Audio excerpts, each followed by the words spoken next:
how much of our oceans have we actually explored?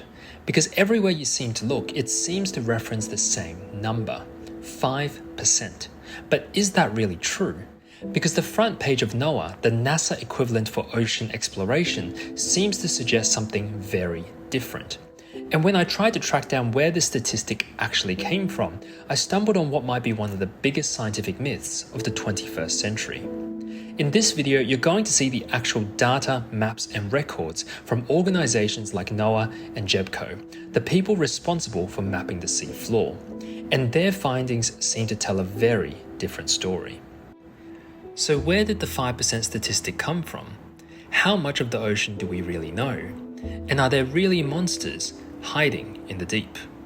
The truth is perhaps even more interesting than the lie we've been told. And to understand where the statistic really came from, we need to go back almost 3 decades to 2001, a time where the internet was in its infancy and where this seed was planted right at the beginning. The early 2000s were a very different time. The internet was slow, smaller, and far less connected than it is today. And with the turn of the century, NOAA set a grand goal to explore and map the planet's oceans for national benefit. And on April 2001, NOAA Ocean Exploration was born. And along with it, NOAA released a paper that would quietly become one of the most misunderstood statistics of the 21st century. Buried in their archives was the paper titled The Report of the President's Panel for Ocean Exploration. On this panel, you had representatives from NOAA, NASA, the US Navy, and leading universities and science foundations from all across the country. It was a 77-page document which outlined motivations, hopes, and strategies for future exploration. And tucked away in a corner, we find a single line. Less than 5% of the total US exclusive economic zone has been mapped in high resolution. At first glance, that sounds like a statement about how little of the ocean we know and how much is still hidden. But I want you to pay very close attention to this one word: mapped. Not explored, not discovered, but mapped. And that single word changes everything. Because this statement wasn't about all of Earth's oceans, it referred specifically to the United States exclusive economic zone. And that distinction matters because the US EEZ is enormous. It spans multiple oceans in an area larger than many countries combined. So as that line spread, it quietly lost its original context. US waters soon became our oceans, and mapped became explored. Years later, NOAA would try to clarify what that number actually meant. But by then, it was too late. The world had already fallen in love with the idea. Just 5% of the Earth's Having oceans explored only about 5% of its depth. We've explored only 5% of oceans. Barely 5% of the ocean volume has ever been We've explored explored with less a than remotely 5%. operated vehicle. 5%. We know 5%, more yeah. about So the like surface that of much the moon. volume, we don't even know what's out there. 5%.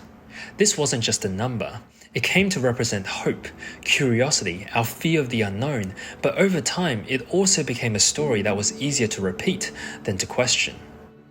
2 decades later, that number hasn't changed. We've mapped distant planets, digitized nearly every part of our lives, and are now training machines to think alongside us. And yet, that number stayed at 5%, almost like our exploration of the ocean has somehow stayed frozen in time. Over the next 20 years, NOAA released paper after paper detailing expeditions, discoveries, and efforts to really understand our oceans. The work was happening, quietly, relentlessly, but the story the world told itself stayed the same. Today, we're going to tell a different story, one that does justice to the explorers and reveals how much of the ocean we truly know. To do this, we need to first look at what exploration really means. When NOAA talks about exploring the ocean, they're actually talking about 3 very different things. The first is satellite mapping. From space, satellites don't see the seafloor directly. They read tiny changes in the ocean's surface caused by gravity, and from that, scientists can infer the rough shape of the ocean floor.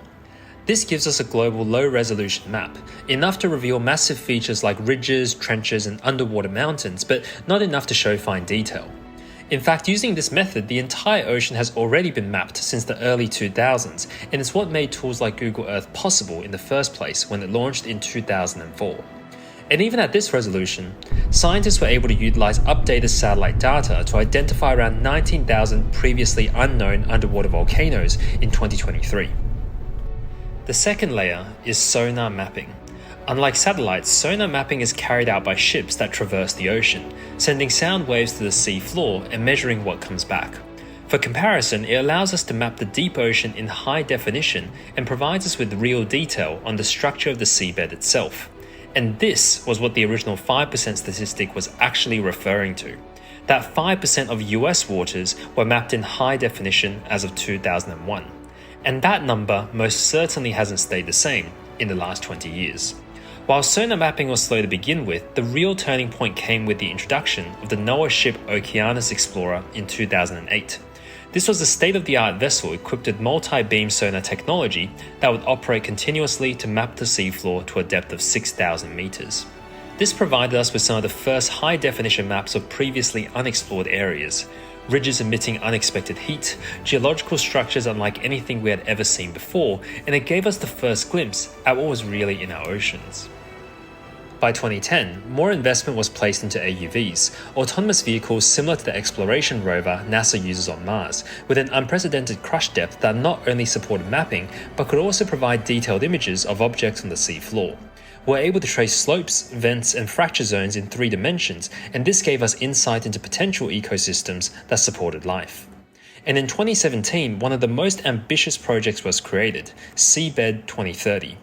This was a collaboration between governments, research institutions, philanthropy, and non-government organizations all across the world with one single goal: to achieve a complete map of the entire seabed by 2030. And with it, mapping proceeded at an unprecedented rate. In 2017, the global mapped figure was 6%. In 2020, that figure grew to 19%, and as of June 2025, that figure sits at 27.3%. And for US waters, that figure sits even higher at 52%. So by the original definition that gave us the 5% statistic, we've already explored far more than we're often led to believe. And this leads us to the third and most important layer, the one people usually mean when they say explored, which is direct exploration. This is from things like human dives, submersibles, or ROVs sending back video from places no one had ever seen. And as our exploration continued, in the Twilight Zone, we discovered a world very different from what we expected. For years, our main way to determine what really lived down there relied on nets, which destroyed soft-bodied organisms and biased science towards fish. But it turned out the largest habitat on Earth was in fact teeming with gelatinous life and tiny crustaceans like amphipods. As we descended deeper, exploration revealed brine pools, underwater lakes that killed on contact, and whale carcasses that formed entire ecosystems that fueled deep-sea organisms for years at a time. And for the first time, we came across ecosystems that thrive in total darkness around hydrothermal vents. These organisms didn't survive on sunlight, but on chemosynthesis. And this reshaped not just how we understood life in the deep ocean, but the very limits of life itself. And deeper still, almost 4,000 meters below sea level, we came across entire coral forests growing without light, with some species found to be over 4,000 years old. Much like rings in a tree trunk, their skeletons act as climate databases and give us a glimpse into past ocean conditions. So yes, exploration of our own oceans have never stopped. And with all this in mind, how much of our deep ocean have we actually explored? Well, we've seen the deep sea floor directly with our own eyes. The truth is less than 0.1%, far from the numbers that people often claim. And while that number may sound shocking, it's because direct ocean exploration is ridiculously expensive. A single deep sea expedition can cost tens of millions of dollars, requiring a full crew and weeks of planning just to glimpse a few square kilometers of sea floor. But this does not mean we know nothing about the ocean. Far from it. It means we've learned about our oceans in a very different way than most people imagine. In some ways, we've explored our oceans the same way astronomers explore the universe, by understanding patterns at scale, then choosing where to look closer. But that raises an obvious question. If we've directly explored so little, does that mean almost anything could be hiding down there? While it may be tempting to imagine that in all that unexplored space, there could be unknown giants lurking in the deep, I want to provide a more realistic outlook. Because large life, especially apex predators, require enormous amounts of energy to survive. They can't exist quietly without reshaping entire ecosystems around them and are often the most obvious to detect, whether it's from their own remains or distinctive bite marks and scars from the bodies of their prey. And it's why we're able to be aware of things like the giant squid years before we actually saw live footage of one. On top of that, we can learn a lot from mapping about our deep sea, like the types of environmental pressures and what types of life these habitats can support. And scientists are able to combine their understanding of different biomes with something called environmental DNA. Things like skin cells and feces shed by organisms into their environment, which allows us to learn about creatures without ever having to see them. It's the same reason why we don't need to have explored 100% of the Amazon rainforest to know that elephants or rhinos aren't hiding in there. So while the deep ocean is still full of mystery, it's unlikely to be hiding unknown, colossal giants of the kind people often imagine. But that doesn't mean it isn't hiding something far more interesting. Because the ocean is full of more subtle, smaller creatures, and scientists estimate that between 70 to 90% of marine species have yet to be discovered, even before counting microorganisms. That's roughly 700,000 to 1 million species still unknown to us. Which is exactly what makes projects like Seabed 2030 so exciting. With more and more organizations contributing to global mapping efforts, our knowledge of the ocean is accelerating. We now have autonomous robots that drift through the deep for months at a time, collecting things like mapping data, live footage, and eDNA. And scientists are working tirelessly all around the world to interpret their findings. So modern discovery doesn't happen all at once. It looks like thousands of small, quiet discoveries adding up over time. A new species here, a new biome there, maybe some fragments of DNA on the sea floor, and all of it continues to refine what we really know. And the most exciting part is that by understanding our oceans, we also uncover our planet's history and the true limits of the environments life can survive in. And those insights may one day help us recognize where life could exist elsewhere, beneath layers of ice, even on other worlds. So if so much work has been done continuously, why has the myth persisted for so long? Part of it is simple. We're naturally drawn to mystery, and it captures our attention in a way scientific accuracy often doesn't. And modern media doesn't reward precision or careful nuance, it rewards spectacle. And once an idea like this takes hold, once it's repeated often enough, it quietly becomes something people accept as true, even when the reality was never far from reach. That doesn't mean that those who repeated the statistic were malicious.